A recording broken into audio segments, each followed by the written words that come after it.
Hello everyone, welcome to Photon IAS Academy classes. This is Rahul Raghunath. So this is the continuation of our PYQ analysis of the year 2017. നമ്മൾ 3 part കഴിഞ്ഞു. This is the 4th episode. Okay, so now let's read the questions. So the question here is, which one of the following was a very important seaport in the Kakatiya kingdom? Kakatiya kingdom ആണ് ചോദിക്കുന്നത് question. Okay, it's one of the very important dynasty that we will discuss in the medieval history time period. അല്ലേ? So the options അവർ ചോദിക്കുന്ന ഈ കക്കട്ടിയ ഡൈനാസ്റ്റിയുടെ important ആയിട്ടുള്ള seaport ഇതിൽ ഏതായിരുന്നു? കക്കട്ടിയ നമുക്കറിയാം ആന്ധ്ര, തെലങ്കാന ആ ഒരു ഏരിയയിൽ ഉണ്ടായിരുന്ന ഡൈനാസ്റ്റിയാണ്. സോ കാക്കിനാട നമുക്കറിയാം ആന്ധ്രയിലെ ഒരു പോർട്ടാണ്. Second statement Motupalli, third statement Masulipatnam again ആന്ധ്രയാണ്. നെല്ലൂരു എല്ലാം ഒരു സൗത്ത് ഇന്ത്യൻ കോസ്റ്റൽ റീജിയൻ ആണ്. So this is a very confusing question. പക്ഷേ if you have read your medieval history class text books, this is a very easy question. That is also because many PYQ questions have been asked from the Kakatiya kingdom itself. Okay, so ഇവിടെ the right answer is Motupalli. Motupalli was one of the most important seaport with respect to the Kakatiya kingdom. അപ്പോൾ നമുക്ക് ഈ കക്കട്ടിയ ഡൈനാസ്റ്റിയെയും മോട്ടുപള്ളി എന്ന് പറയുന്ന പോർട്ടിനെ പറ്റിയും കുറച്ച് details നമുക്ക് അറിയാം. അപ്പോൾ നമുക്ക് ഈ അനുഷ്ക ഷെട്ടി ആക്ട് ചെയ്തിട്ടുള്ള രുദ്രാമാദേവി എന്ന് പറയുന്നൊരു സിനിമ നിങ്ങൾ കണ്ടിട്ടുണ്ടെങ്കിൽ അതാണ് ദാറ്റ് ഡൈനാസ്റ്റി, അതാണ് നമ്മുടെ ഈ കക്കട്ടിയ എന്ന് പറയുന്ന ഡൈനാസ്റ്റി. ഓക്കെ, അപ്പോൾ ഈ മോട്ടുപള്ളി ഫാക്ച്വലി നിങ്ങൾ പഠിക്കുക, ഇത് ആന്ധ്രാപ്രദേശിലെ ഈ ഒരു ഡൈനാസ്റ്റിയുടെ കാലം തൊട്ടുണ്ടായിരുന്ന ഒരു ഇമ്പോർട്ടൻറ്റ് ട്രേഡിംഗ് പോർട്ടാണ്. ഓക്കെ, കുറേ ഫോറിൻ മെർച്ചൻസ് ഒക്കെ ഇവിടെ വന്ന് ട്രേഡ് ചെയ്തിട്ടും അവരുടെ അക്കൗണ്ട്സ് എല്ലാമാണ് നമുക്ക് ഈ ഒരു ഡൈനാസ്റ്റിയെ പറ്റിയുള്ള ഹിസ്റ്ററി തരുന്നത്. For example Marco Polo, a merchant from Venice, ഇദ്ദേഹം വന്നതും ഈ ഒരു പിന്നെ കക്കട്ടിയ ഡൈനാസ്റ്റിയിലേക്കാണ്. ഐ മീൻ ഇവർ ഭരിക്കുന്ന കാലത്താണ്. അപ്പോൾ മാർക്കോ പോളോൻ്റെ അക്കൗണ്ട്സ് ഒക്കെയാണ് നമുക്ക് ഈ ഒരു ഏരിയയെ പറ്റിയൊക്കെ കിട്ടുന്ന ഡീറ്റെയിൽസ്. ഈ മോട്ടുപള്ളിയിൽ നമ്മൾ പഠിക്കുമ്പോൾ മോട്ടുപള്ളി ഇൻസ്ക്രിപ്ഷനും ഫേമസ് ആണ് because of this inscription which is made by another king of Kakatiya dynasty, നമ്മുടെ ഗണപതി ദേവ എന്ന് പറയുന്ന. ഓക്കെ, അപ്പോൾ ഈ പിന്നെ കക്കട്ടിയാസിൻ്റെ ക്യാപിറ്റൽ വാറങ്കൽ ഫോർട്ട് എല്ലാം നമുക്ക് പഠിക്കേണ്ട ഒരു ഇമ്പോർട്ടൻ്റ് ആയിട്ടുള്ളൊരു സംഭവമാണ്. അപ്പോൾ ഈ വാറങ്കലായിരുന്നു ദ ക്യാപിറ്റൽ ഓഫ് കക്കട്ടിയാസ് എന്ന് പറയുന്നത്. പിന്നീട് ഈ കക്കട്ടിയാസിനെ പറ്റി പഠിക്കുമ്പോൾ നമ്മൾ ഇമ്പോർട്ടൻ്റ് ആയിട്ട് പറയേണ്ട ഒരു കാര്യം, എങ്ങനെയാണ് ഈ കക്കട്ടിയാസ് ഡീക്ലൈൻ ചെയ്തത് എന്നുള്ളത് കൂടിയാണ്. ഓക്കെ, നമ്മുടെ അലാവുദ്ദീൻ ഖിൽജിയുടെ കാലത്ത് അലാവുദ്ദീൻ ഖിൽജിയുടെ ജനറലായിരുന്നു മാലിക് കഫൂർ എന്ന് പറയുന്ന ഒരാൾ. നിങ്ങൾ പത്മാവത് എന്ന് പറയുന്ന സിനിമ കണ്ടിട്ടുണ്ടെങ്കിൽ നിങ്ങൾക്ക് അറിയാൻ പറ്റും. ഓക്കെ, അതിൽ മാലിക് കഫൂർ ഒരു സ്ലേവ് ആയിട്ടൊക്കെ കാണിക്കുന്നുണ്ട്, നമ്മുടെ രൺവീർ സിംഗിൻ്റെ ഒരു സ്ലേവ് ആയിട്ട്. രൺവീർ സിംഗ് ഈസ് പോർട്രേഡ് ആറ്റ് അലാവുദ്ദീൻ ഖിൽജി ആയിട്ടാണ് രൺവീർ സിംഗ് കാണുന്നത്, അല്ലേ? അപ്പോൾ ഈ ഖിൽജി, അതായത് അലാവുദ്ദീൻ ഖിൽജി ഭരിക്കുന്ന കാലത്ത് അലാവുദ്ദീൻ ഖിൽജി അയാളുടെ ഗവർണർ ആയിട്ടുള്ള അല്ലെങ്കിൽ സ്ലേവ് ആയിട്ടുള്ള മാലിക് കഫൂറിനെ സൗത്ത് ഇന്ത്യയിലേക്ക് ഒരു എക്സ്പെഡീഷന് പറഞ്ഞയക്കുന്നുണ്ട്. എന്നിട്ട് ഈ മാലിക് കഫൂർ വന്നിട്ട് ആദ്യം ഡെക്കാനിലെ ഒരു ഡൈനാസ്റ്റി യാദവാസ് ഓഫ് ദേവഗിരി, ഓക്കെ, അവരെ കീഴടക്കുന്നുണ്ട്. എന്നിട്ട് കർണാടകയിൽ പോയിട്ട് അവിടെ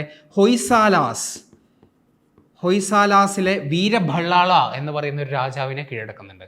അതിനുശേഷം ആന്ധ്രയിലെ കക്കട്ടിയാസിലെയും പോയി അവിടെയും കീഴടക്കി. അവിടുന്ന് കോഹിനൂർ ഡയമണ്ടും അടിച്ചു മാറ്റുന്നുണ്ട്. അതാണ് കോഹിനൂർ ഡയമണ്ടിൻ്റെ ചരിത്രം. പിന്നീട് അത് ഡൽഹിയിലേക്ക് പോകുന്നു ഈ മാലിക് കഫൂറിൻ്റെ കയ്യിലൂടെ. എന്നിട്ട് പിന്നീട് അത് മുഗൾ സാമ്രാജ്യം എത്തിയപ്പോൾ നമ്മുടെ Shahjahan kept it on his peacock throne, മയൂര സിംഹാസനത്തിൽ കൊണ്ടുപോയി വെച്ചു.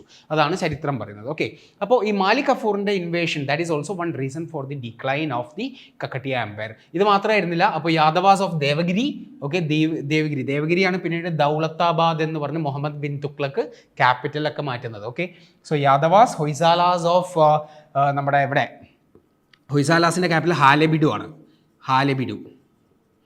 ആദ്യത്തെ ക്യാപിറ്റൽ ബേലൂർ ആയിരുന്നു, പിന്നത്തെ ക്യാപിറ്റൽ ഹാലെബിഡു ആണ്. ഇവിടെയാണ് Hoysaleswara temple, Chennakeshwara temple, stellar architecture, UNESCO world heritage ഒക്കെ ആയിട്ട് ഇപ്പോൾ അടുത്ത റെക്കഗ്നീഷൻ കിട്ടിയതാണ്. So possibly the question next year could be also about ഹൊയ്സാലാസ്.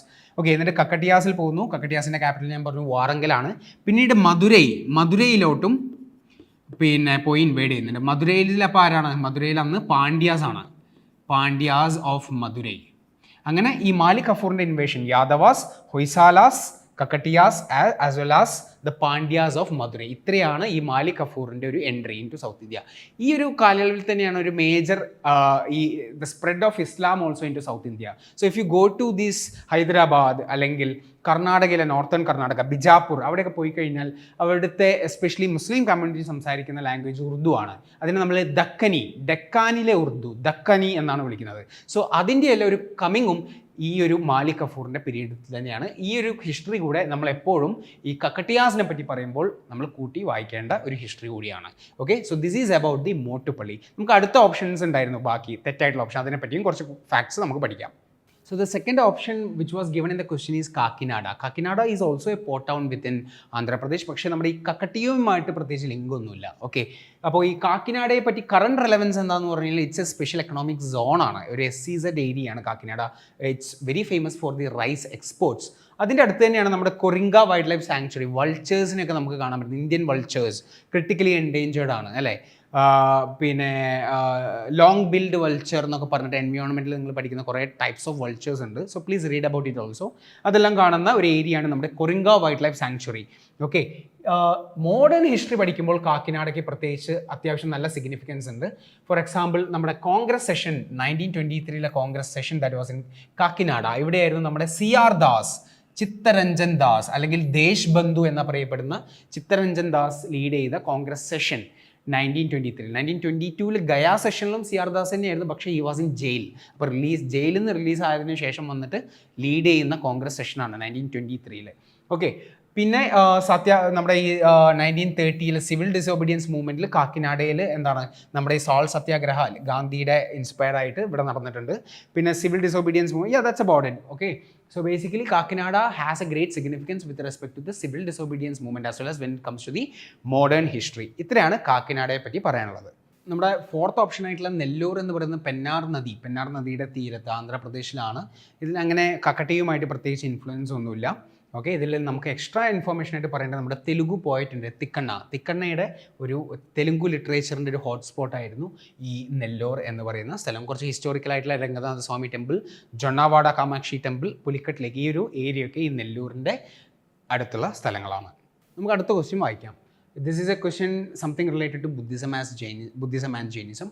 With reference to the religious history of India, consider the following statements. Sautrantika and Sammitya were the sect of Jainism. എന്നാണ് first question പറയുന്നത്, first statement പറയുന്നത്. ആണോ? Let's see.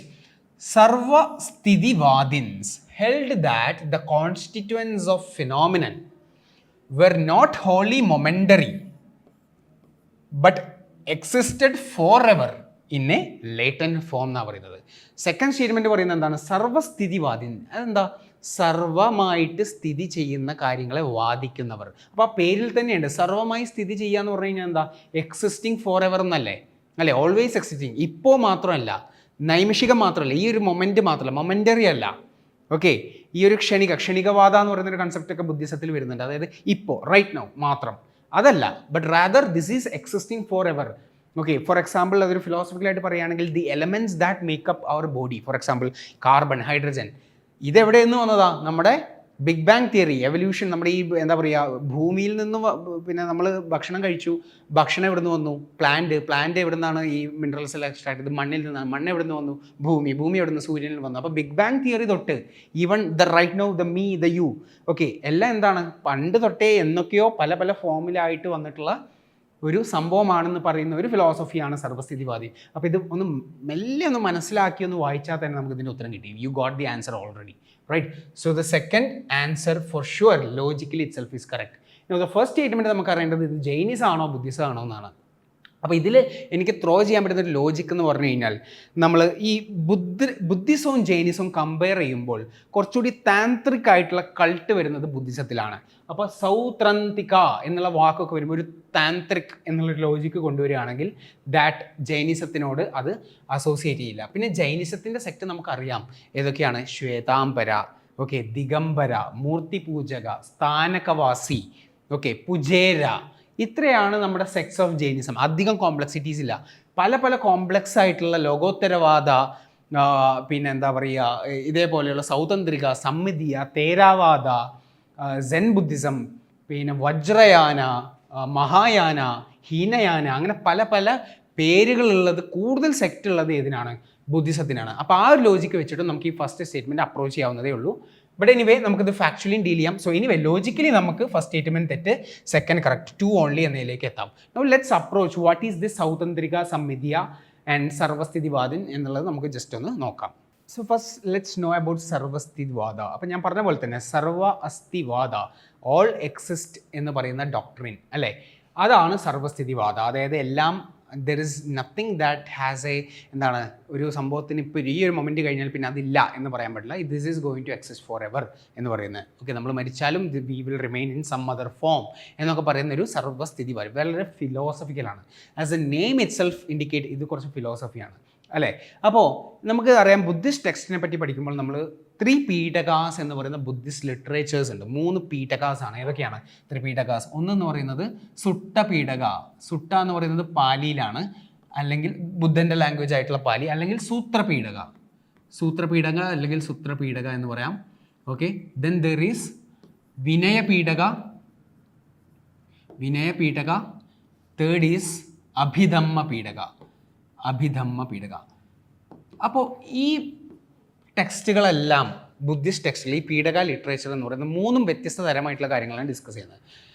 സൂത്രപീഠക എന്ന് പറയുന്നത് original teachings of ബുദ്ധ, ബുദ്ധൻ പറഞ്ഞ സൂത്രങ്ങൾ, സുപ്തവാക്യങ്ങളാണ് സൂത്രപീഠകയിലുള്ളത്. വിനയപീഠക എന്ന് പറയുന്നത് the rules and regulations for the monks.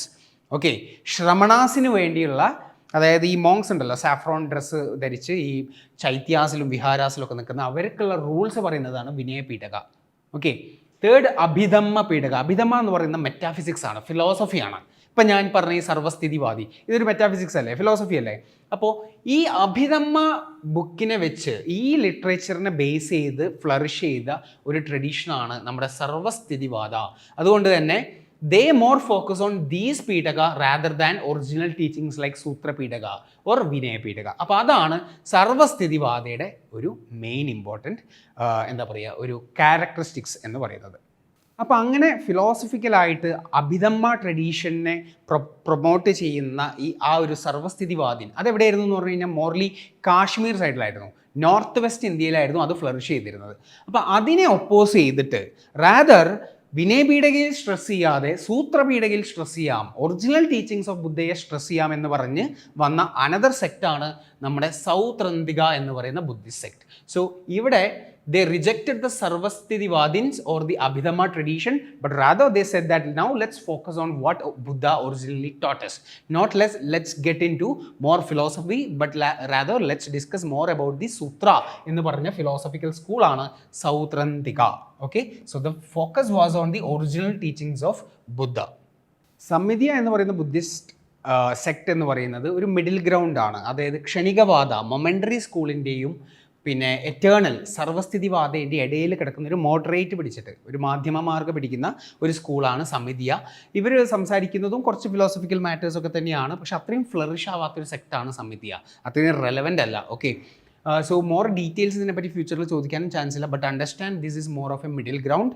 And also പഞ്ചഭൂതങ്ങൾ, ആത്മാവ്, കുറച്ച് മെറ്റാഫിസിക്സും, അതായത് കുറച്ച് അഭിധമ്മ ട്രഡീഷൻസും സൂത്രയും രണ്ടും ബാലൻസ് ചെയ്യുന്ന ഒരു സെക്റ്റാണ് സമിതിയ എന്ന് പറയുന്ന സെക്ട്. So these are the major sects. Okay, so future you may expect questions based on these sects of Jainism. So you could read about Murti Pujagas, Stanakvasis, പുജേരാസ്, ദിഗംബരാസ്, ശ്വേതാംബരാസ്, ഇവരൊക്കെയാണ് ജൈനിസത്തിലെ സെക്ട്. ഓക്കെ, അപ്പോൾ ഈ ദിഗംബര ശ്വേതാംബര തമ്മിലുള്ള ഡിഫറൻസ് പറയുമ്പോൾ Digambaras followed the teachings of Bhadrabahu who came to South India, lived in Karnataka, Shravana Belagola, while Shwetambara follows the teachings of Stalabahu, who still remained in North India. അപ്പോൾ ഈ how Chandragupta Maurya converted to Jainism, Salleghana, Shravana Belagola, Mastagabhisheka, okay, Gomateshwara statue, ഇതെല്ലാം ജൈനിസവുമായി related ആയിട്ട് ഫ്യൂച്ചറിൽ വരാൻ പറ്റുന്ന questions ആണ്. And also regarding Jainism, the future questions could be about Kshanikavada, okay, the saint Nagarjuna, okay, and also the other sects of Buddhism. So ഇത്രയും കാര്യങ്ങളാണ് നമുക്ക് ഈ ഒരു ക്വസ്റ്റ്യനിൽ നിന്നും ഫർദർ റീഡ് പറയാനുള്ളത്. So that is the end of our part 4 of PYQ discussion with respect to the history. So in order to continue watching the part 5, please continue playing the playlist. Thanks for watching.